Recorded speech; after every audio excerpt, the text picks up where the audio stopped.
जरा मेरी हेल्प कर दे प्लीज। Help with?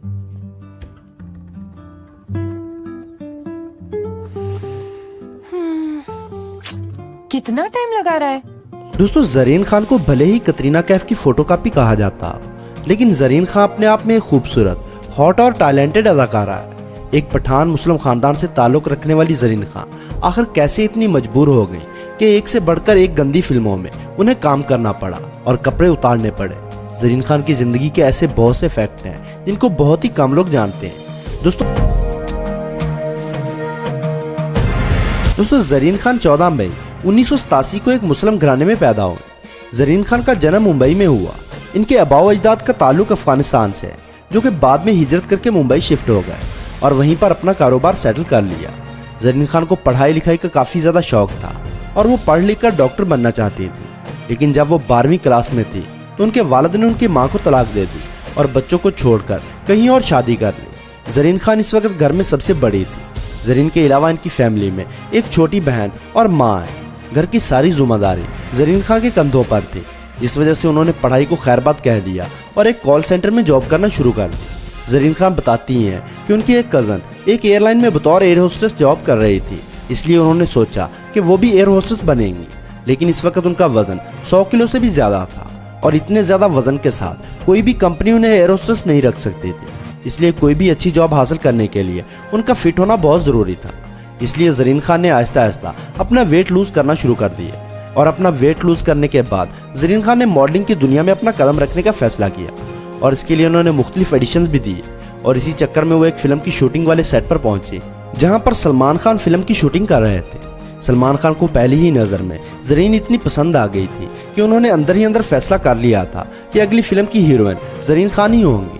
दूसरी तरफ जरीन खान फिल्मों की दुनिया में इतनी नई थी कि उन्हें कुछ भी पता नहीं था।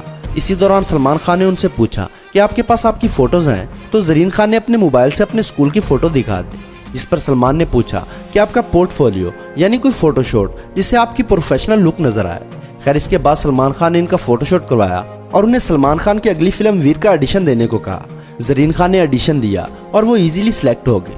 माना जाता है कि सलमान खान ने जरीन खान को इसलिए रखा था क्योंकि वो कतरीना कैफ जैसी नजर आती थी और सलमान अपना दिल हार चुके थे। और इस वक्त कतरीना कैफ ने सलमान खान को ताज़ा ही डंप किया था और रणबीर कपूर को डेट करना शुरू कर दिया था। बताया जाता है कि फिल्म की शूटिंग के दौरान जरीन खान और सलमान खान के दरमियान अफेयर शुरू हो चुका था और फिल्म की शूटिंग खत्म होने के बाद जरीन खान स्पेशली सलमान खान के घर जाया करती थी, जहां पर वो अपना टाइम स्पेंड करती थी। और इस चीज़ का जिक्र जरीन खान ने बातों बातों में खुद कर दिया था। एक इंटरव्यू में जब जरीन खान से पूछा गया कि आप क्या चाहती हैं, कि आपके बारे में कौन सी खबर सबसे ज़्यादा मशहूर हो, तो जरीन खान ने यह जवाब दिया कि मैं चाहती हूँ कि एक दिन ये खबर चले कि सलमान खान ने जरीन खान से शादी कर ली।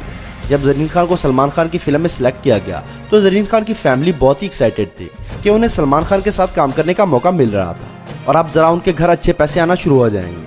लेकिन जब फिल्म बनकर सिनेमा में रिलीज़ हुई तो फिल्म बुरी तरह से फ्लॉप हो गई, क्योंकि फिल्म में जरीन खान की एक्टिंग लोगों को बिल्कुल भी पसंद नहीं आई थी। लोगों ने उन्हें कतरीना कैफ की सस्ती कॉपी और गरीबों की कतरीना कैफ जैसे ताने दिए। इस चीज़ ने जरीन खान को काफ़ी ज़्यादा हर्ट किया और इन्हें समझ में नहीं आ रहा था कि अब वो नेक्स्ट क्या करें। लेकिन दोस्तों, दबंग खान जिस पर भी मेहरबान होते हैं तो इस पर पूरी तरह से मेहरबान होते हैं। जिसके साथ वो अफेयर चला रहे हो वो इसे अकेला कैसे छोड़ सकते हैं। इसलिए फिल्म फ्लॉप होने के बावजूद भी सलमान खान ने जरीन खान को अपनी नई फिल्म के गाने करैक्टर ढीला है के लिए सिलेक्ट कर लिया। ये गाना जरीन खान के लिए गेम चेंजर साबित हुआ और इनका कैरियर चल पड़ा और इन्हें प्रमोशन और ऐड के थ्रू से पैसे आना शुरू हो गए, जिससे इनका घर चलना शुरू हुआ। इस गाने की शूट होने से पहले उन्होंने अपना वजन मजीद 42 किलो तक कम कर लिया था और 100 केजी से 58 केजी तक आ गई थी। इसके बाद जरीन खान को जट जेम्स बॉन्ड में लीड रोल मिला, जो कि एक पंजाबी फिल्म है। इस फिल्म के लिए उन्हें अवार्ड भी मिला, लेकिन इसके बाद से फिर ब्रेक लग गई और इन्हें बिल्कुल भी काम नहीं मिल रहा था। इसकी वजह से जरीन खान ने हेट स्टोरी 3 जैसी एडल्ट फिल्मों में भी काम किया और इंतहाई गंदे सीन शूट करवाए। जरीन खान ने खुद बताया है कि ये फिल्में उन्होंने सिर्फ इसलिए की हैं कि उन्हें पैसों की ज़रूरत थी और उनकी मदर ने भी उनसे कहा था कि कर लो, पैसे आएंगे। लेकिन लोगों ने उन्हें इस करैक्टर में भी पसंद नहीं किया। लोगों का कहना था कि वो औरतों के इमरान हाशमी बनने की कोशिश कर रही हैं, लेकिन वो भी नहीं बन पा रही। अब काफ़ी अरसे से जरीन खान की कोई भी फिल्म नहीं आ रही, क्योंकि अब उनके पास जो भी फिल्म की स्क्रिप्ट आती है वो काफ़ी अडल्ट या गंदी फिल्म की ही होती है। कुछ रिपोर्ट्स के मुताबिक जरीन खान शाहिद अफरीदी के लिए भी दिल हार चुकी थी। दोनों T10 लीग के दौरान आमने सामने आए, जहां से ये सिलसिला शुरू हुआ। शाहिद अफरीदी इस टीम के कैप्टन थे, जिस टीम की जरीन खान एम्बेसडर थी, और जरीन खान ने कई मरतबा शाहिद अफरीदी से अपनी मोहब्बत का इजहार भी किया।